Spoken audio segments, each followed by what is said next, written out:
سوا قلقدود من نبض با قل مدوغي من نبض با دوس مرابي من نبض با قوان نمدي صومالي من نبض با قالتو يا حمر كاتمي من نبض با marka hore waxaan idinkaga mahad celinayaa anigoo ku hadlaaya wafdigeyga magaciisa sida sharafta iyo karaamada leh sida diiranaantu ku dheeran tahay oo aniga iyo wafdigeyga aada noo soo dhoweyseen idinka iyo madaxda dowlad goboleedka galmudug waa idinkaga mahad celinaynaa waa ku mahadsantihiin laga bilaabo markii aan aeroboortka ka soo degnay iyo markii aan xalay magaalada dhuusamareeb annagoo kaligeena ku tamashlaynaynay iyo hadda cid walba oo aan aragnay waxaa ka muuqday qalbi furan iyo weji furan waana ka mahad celinaynaa waana ku mahadsantihiin haddii aada markhaati u baahan tihiin gogosha reer dhuusamareeb ay fidiyaan ama soo dhoweynta aada leedihiin fariintaas anaa idinka qaadaya haddii ilaaha yidhaahdo halkani waa magaalo soomaaliyeed oo qadiimi ah oo ka mid ah gobollada soomaaliyeed kuwa ugu baaxadda weyn halkan waa meeshii la oran jiray xilligii uu sayidku noolaa waa magaalooyinka leh daaro dhaadheer ama meeshii la dhihi jiray dahar dheer halkan aan taagannahay waxa ay ka mid ahaan jirtay inta aanay galmudug noqon galgaduud galgaduudna waxa ay ka kooban tahay gal iyo gaduud gali waa balli oo aan idiin sheegi doono gaduudna waa carrada hortiina taage fadhida aad aragtaan gaduudkaasi waa tii loogu heesay dhul gaduudan oon gogol doonahayn waa waxa dalkeenna u gaara heelaynagu gatee soo maaha waa tii ay gabdhaha soomaaliyeed dhihi jireen aan isguursanay dhulkii gobonnimada iyo galgaduud igee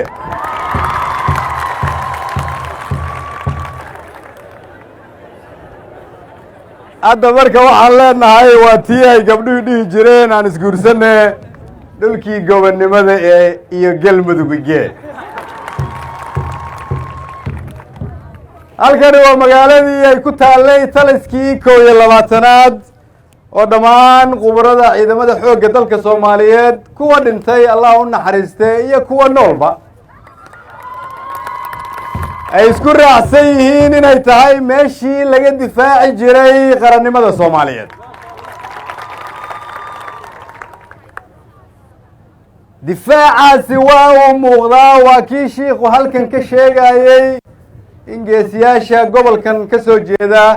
inay iska xoreeyeen cadowgii mudan yihiin lagu ammaano mudan yihiin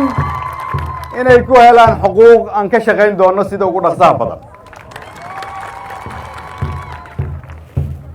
magaaladanu waa magaalada haddii aad aragto xarumaha dowladeed ee dowladii dhexe ay lahayd magaalada ugu xarumo badnayd halkan aan joogno oo la dhihi jiray inji oo lagu xarayn jiray raashinka dalka soomaaliyeed gobolladiisa laga qaybiyo waxa ay weli astaan ka tahay taariikhda magaaladana ay lahayd halkan inkastoo aan qorraxda taagannahay waa meeshii uu ka yidhi qoraagii jarmalka ahaa galgaduud iyo dhuusamareeb dhulka hoostiisa waxaa maraa webiga afrika ugu weyn biyaha ku hoos jirana waxa ay oon tiri karaan dalka soomaaliyeed oo dhan abaar kama jirte in laga shaqeeyay u baahan tahay halkani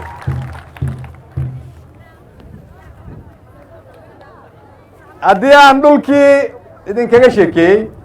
aada ogtihiin in dadka reer galmudug ka soo jeeda taariikhda ay ku leeyihiin gobonnimadii hore iyo dowladnimada maantaba su-aashaan rabo inaan isweydiino waxa ay tahay inaan ka fikirno sida ay noqonayso galmudug nabad ah midaysan maamul isku duuban leh saameyn noocee ah ayay ku yeelan kartaa horumarka iyo midnimada ummadda soomaaliyeed muhiimadda marka waxay tahay reer galmudug waa inay isweydiiyaan ma aha dowladda soomaaliyeed maxay noo qaban kartaa keliya waa inay isweydiiyaan annaguna dadka soomaaliyeed maxaan ku tari karnaa maadaama aan taariikhdaas leenahay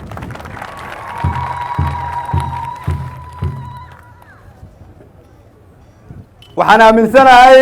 in galmudug midaysan isku duuban loo wada dhan yahay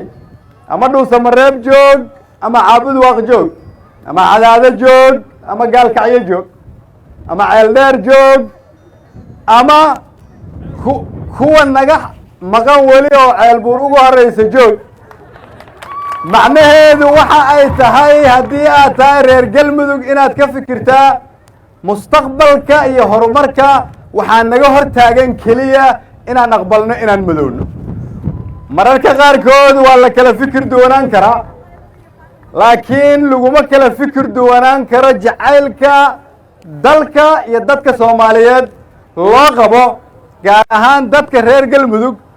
kuma kala fikir duwanaan karaan inay u midoowaan danta guud ee reer galmudug soo intaas iskuma raacsanin sidaa la socotaan dowladda federaalka labadii sano oo madaxweynaha iyo anigu aan joognay waxaa ku socday dib u habeyn hay-adaheeda dhaqaalaha iyo hay-adaheeda amniga iyo hay-adaheeda siyaasadda iyo hay-adaheeda arrimaha bulshada dib u habeynta dhaqaalaha ayaa waxa uu dhaliyey in qof walba oo soomaaliyeed oo dowladda u shaqeeya madax iyo shaqaalaba inay helaan xuquuqda ay dowladda ku leeyihiin bil walba sidii aan shaqada u bilownay waxaa kordhay dhaqaalihii dalka wuxuu dalku qalka u saaran yahay inay dunidu u timaado deyntana laga cafiyo dib habeynta lagu sameeyey hay-adaha amniga dalka waxay iyana qarka u saaran yihiin in dalkii dib loo xoreeyo askari walba uu helo qoondada uu dowladda ku leeyahay ciidankeenna uu noqdo ciidan tayaysan hay-adaha siyaasaddana waxay qarka u saaran yihiin inay dhammaystiraan in dastuurkii dalka la dhammaystiro laga heshiiyo awood qaybsiga la dhammaystiro kheyraad qaybsiga aan u gudubno dowlad bixiso adeegyo ku salaysan qarniga 21aad sidaas daraaddeed ayaa waxay muhiim tahay halkan in laga dhiso dowlad goboleed xooggan oo midaysan ka qayb qaadata horumarka dalka u adeegta danaha reer galmudug ka fikirta mustaqbalka fog waxaan soo jeedinayaa marka haddii aad tihiin reer galmudug ganacsade aqoon-yahan siyaasi rag iyo dumar faqiir iyo taajir dhallinyaro iyo waayeel qof walba oo reer galmuduga waxaan leeyahay horumarka dalka soomaaliyeed uu ku tallaabsanayo waxaa la rabaa inay aasaas u ahaato dowlad goboleed loo wada dhan yahay oo reer galmuduga annagoo marka kulligii reer galmuduga waxaa nagu waajib ah inaan aqbalno meel walba oo aan galmudug ka joogno dhallinyaradeenna soo kordhaysa oo 75% ah oo reer galmudug ah waxaa hortaagan keliya inaan muujino midnimo una samayno dowlad goboleed ku xiran dowladda federaalka oo iyaga u adeegta ganacsatada reer galmudugna waxaan ugu baaqayaa inay gobolkooda maal gashtaan halkan ayay tahay meesha ay ka yimaadeen halkan ayay tahay meesha loogu dabaaldegi doono halkan ayay tahay meesha ay ku dambayn doonaan waxaan u mahad celinayaa madaxa fulinta dowlad goboleedka galmudug sheekh shaakir iyo madaxweyne xaaf oo labaduba aqbalay inay ka dhacdo galmudug doorasho dib loogu yegleelayo galmudug mug weyn oo dhammaystiran. su-aashu waxay tahay marka reer dhuusamareebeedow diyaar ma u tihiin doorasho? diyaar ma u tihiin galmudug xooggan oo cusub in la dhiso?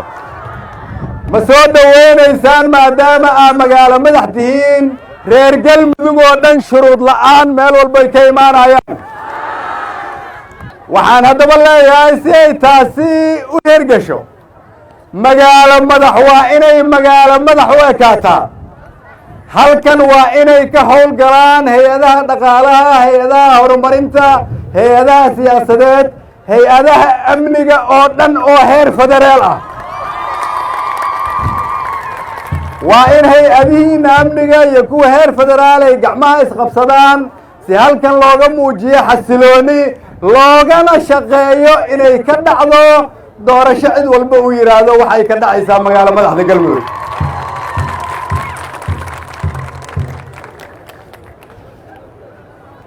waxaan idinkugu imid inaan idinkala shaqeeyo galmudug midaysan, nidaamsan, una adeegta shacabka reer galmudug iyo qarannimada soomaaliyeed. gobollada dhexe oo taariikh ahaan aada ogtihiin inay ka soo jeedaan halyeeyo badan oo u soo halgamay gobonnimada soomaaliyeed, ama reer galmudug taariikhda haddii dib loo raaco reer galmudug waxa ay yihiin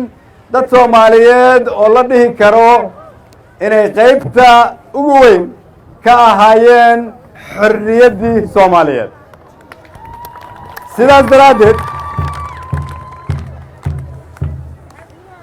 70 sano ka hor ayuu allah u naxariistay cabdullaahi ciise waxa uu soomaali iyo reer galmudugba kula dardaarmi jiray